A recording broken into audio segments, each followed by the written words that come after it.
I think it was during World War II when an American Army general was reporting on the military situation to superiors. He said in his report, the enemy is to the right of us, the enemy is to the left of us, the enemy is to the south of us, and they're not going to escape this time. He was bold. He was confident. That's what I like about Joshua and the Israelites in Joshua chapter 10.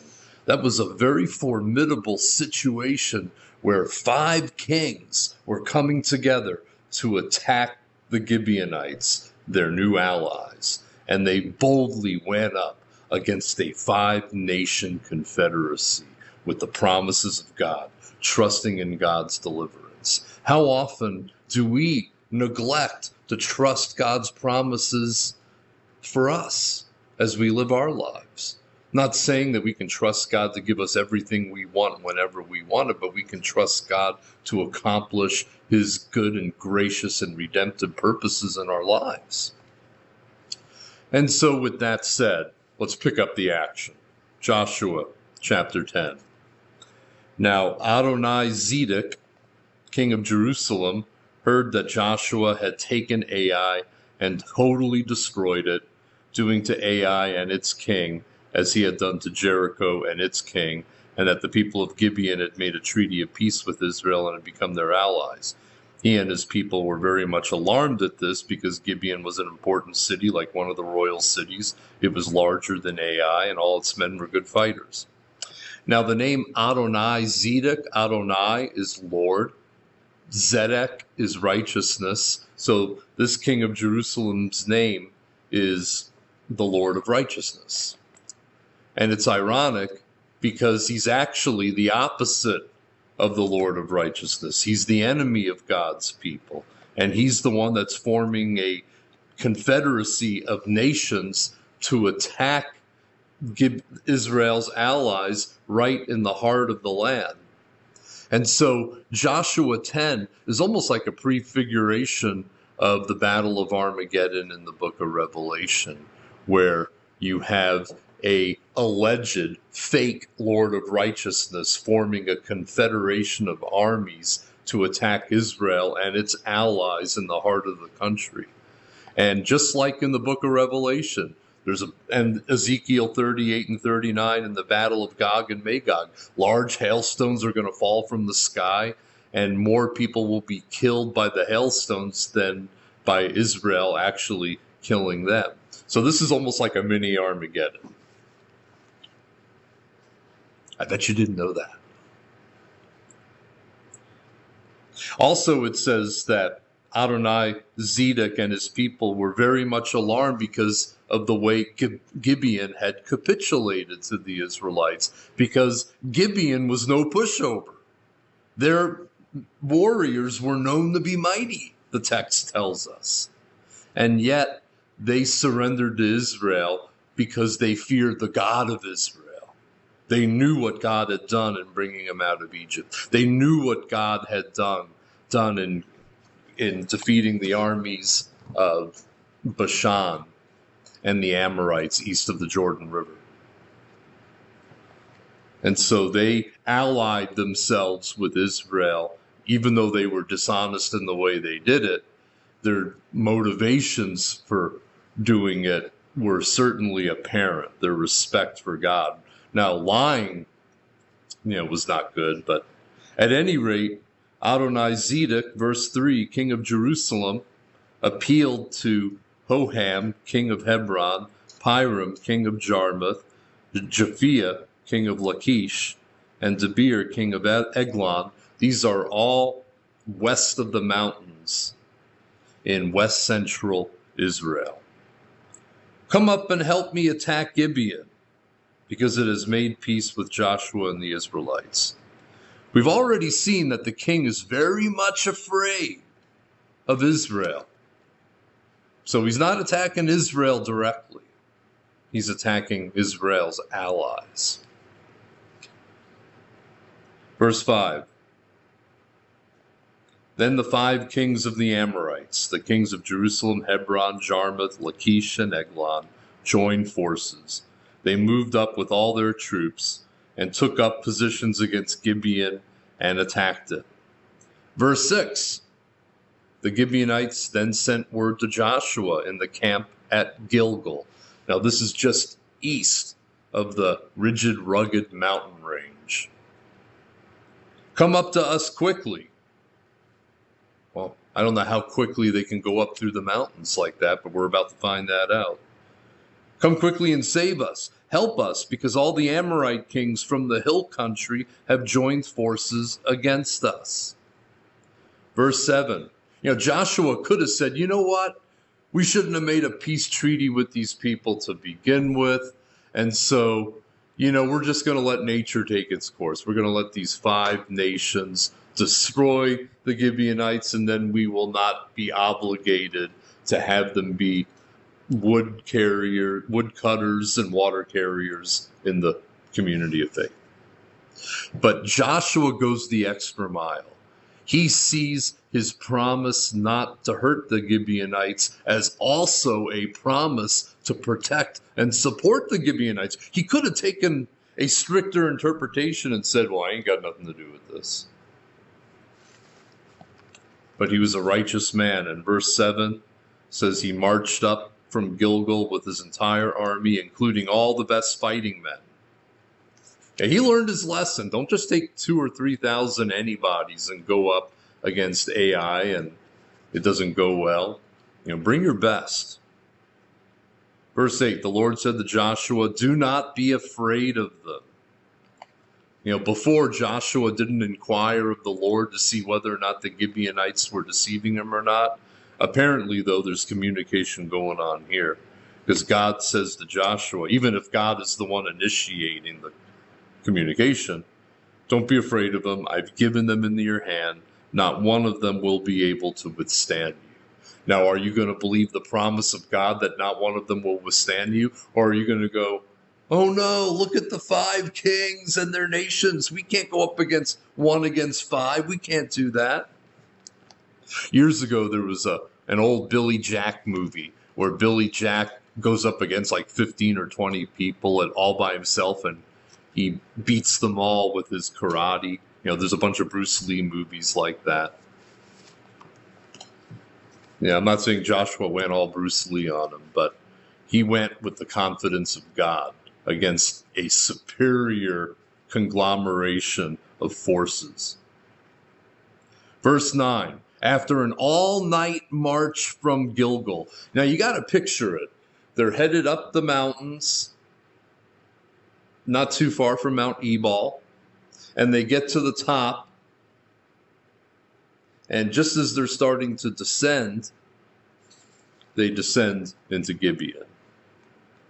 I was looking at pictures of this. If you go on Google and type in from Gilgal to Gibeon, you can get a view of the rough, rugged terrain that the Israelites had to travel on all night long. Probably it's about 20 miles, probably took 9 or 10 hours on foot. Considering the rugged terrain, can't always walk as fast as you can, as fast as you would like. But Joshua took them by surprise. I don't think those 5 nations were expecting Israel to be that committed to helping the Gibeonites. Verse 10, the Lord threw them into confusion before Israel. So Joshua and the Israelites defeated them completely at Gibeon. Israel pursued them along the road, going down the mountains, and then going up to Beth Horon and cutting them down all the way to Azekah and Makkedah. That's southwest of Gibeon. As they fled before Israel on the road down from Beth Horon, now they're going down again, Beth Horon to Azekah, the Lord hurled large hailstones down on them, and more of them died from the hail than were killed by the swords of the Israelites. Now hold your finger there. Joshua 10 verse 12, we're coming back. Now let's flip over to Ezekiel chapter 38, the battle of Gog and Magog. We had a nice discussion about this at our Thursday night Bible study, and we seem to think that this battle is going to happen around the time of the Battle of Armageddon, toward the end of the tribulation. We can't be too dogmatic about that. There are good scholars who say it happens earlier, some who say it happens at the end of the millennium. But notice the similarity. Ezekiel 38, verse 22, God says, I will execute judgment on Gog with plague and bloodshed. I'll pour down torrents of rain, hailstones, and burning sulfur on him and his troops and on the many nations with him. This is like a repeat of what God did for Joshua. And so I will show my greatness and my holiness. We could almost say again. And I will make myself known in the sight of many nations. Then they will know that I am the Lord. All right, still holding your place in Joshua, we head over, I believe, to Revelation 16.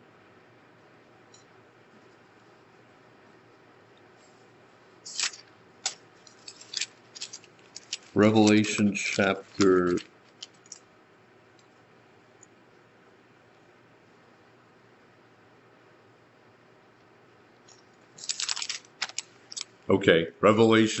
9.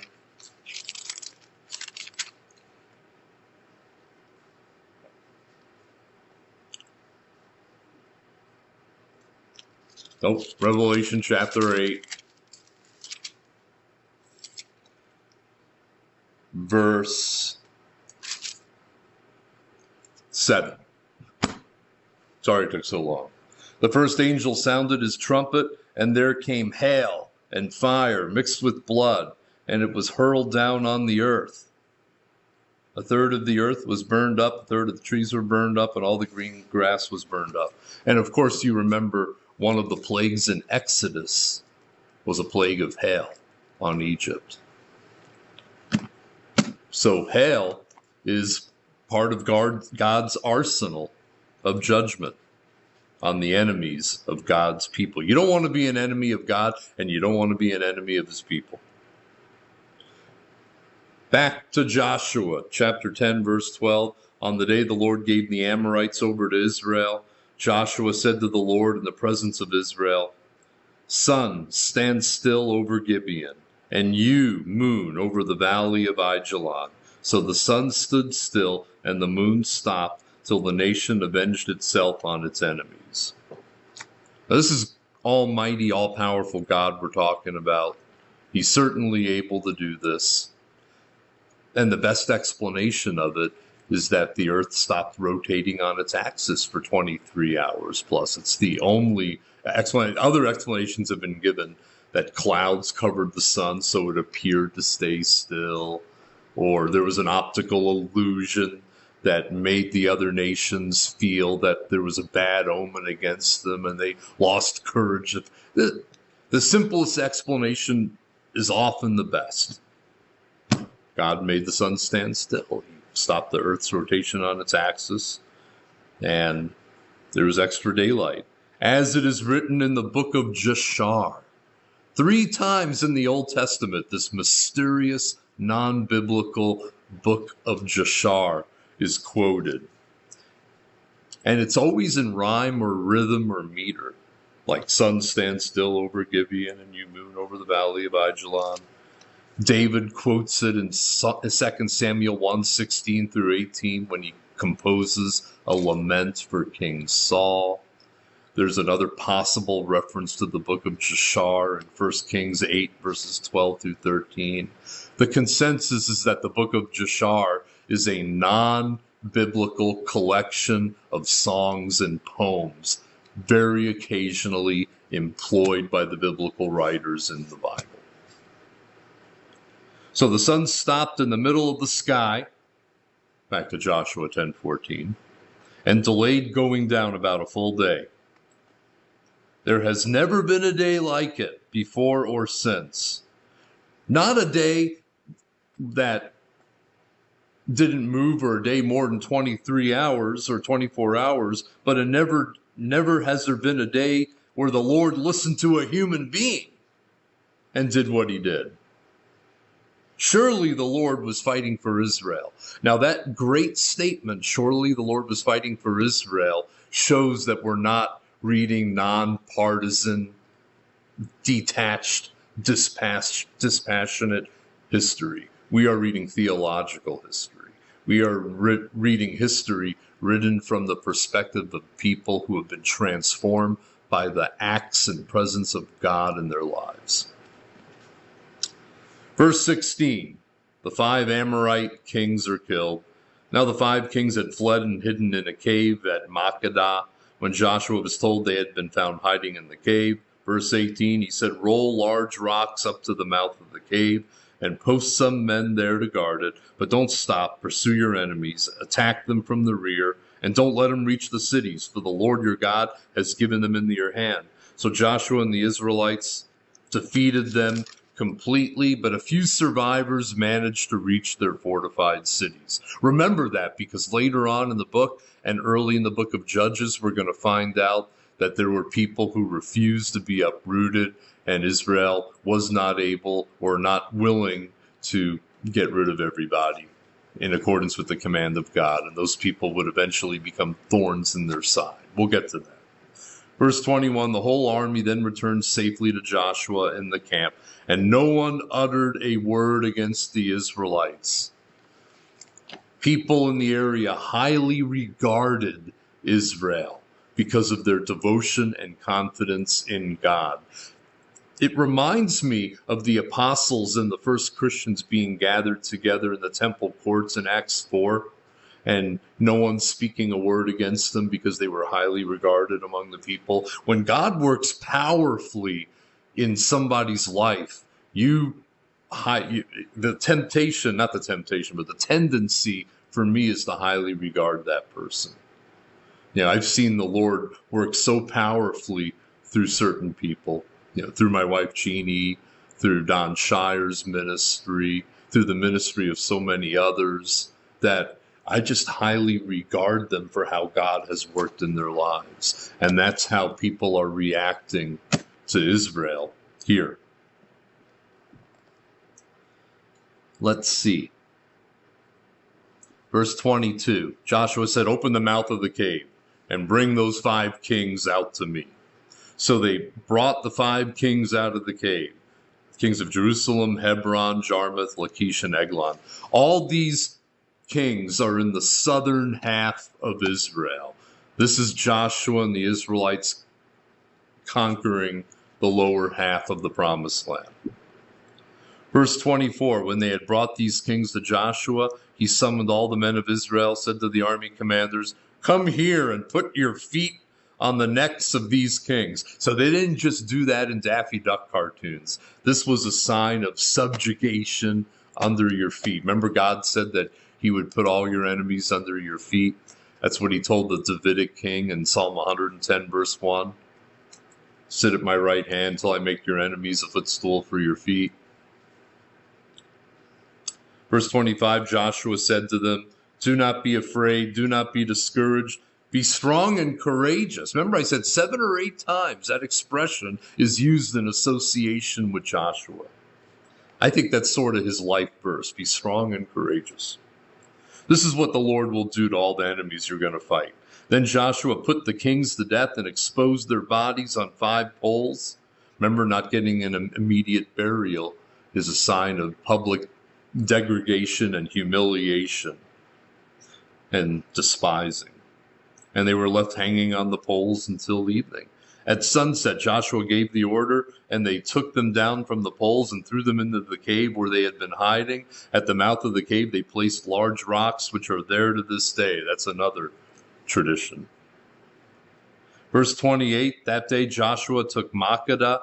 He put the city and its king to the sword and totally destroyed everyone in it. He left no survivors, and he did to the king of Magog as he had done to the king of Jericho. And then verse 29, Joshua and all Israel with him moved on from Magog to Libnah and attacked it. The Lord also gave that city and its king into Israel's hand.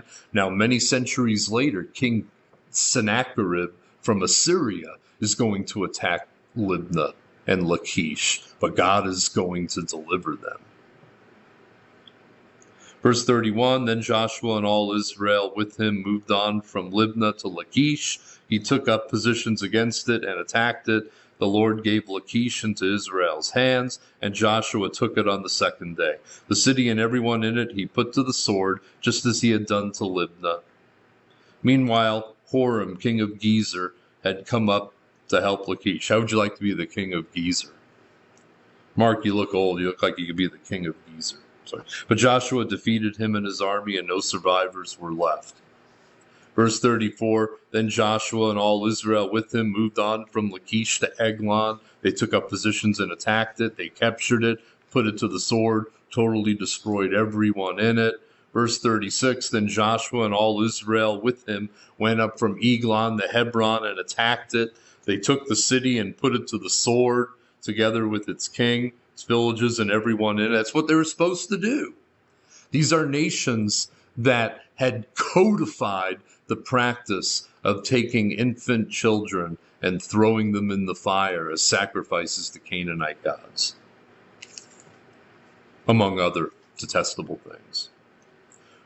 Verse 38, Joshua and all Israel with him turned around and attacked Debir. They took the city, its king, and its villages. Same thing, put it to the sword, totally destroyed it, no survivors.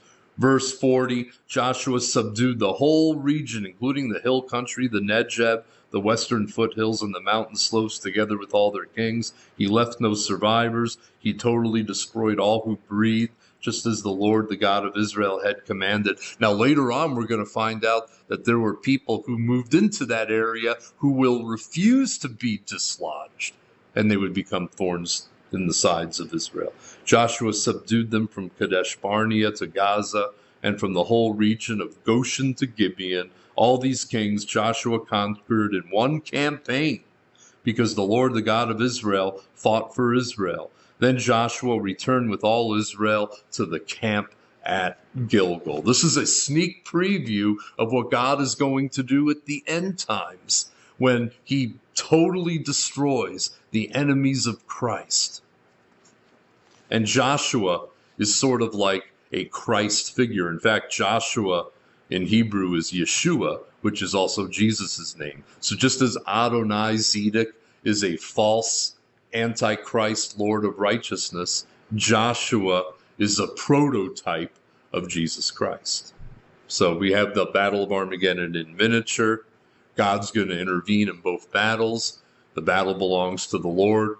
Who are you going to trust? Are you going to trust the false Adonai Zedeks of this world? Are you going to fall to fear? Or are you going to be bold and trust the Lord to lead you, guide you, and direct you through life?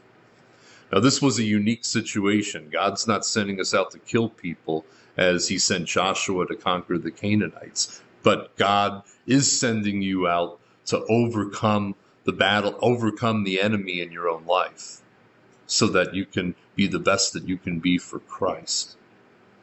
But you need your sword. You need the Bible. You need the Word of God. You need prayer. Put your faith and trust in Christ. Jesus loves you. This I know, for the Bible tells me so. You guys have a wonderful day. We'll be back tomorrow with Joshua chapter 11.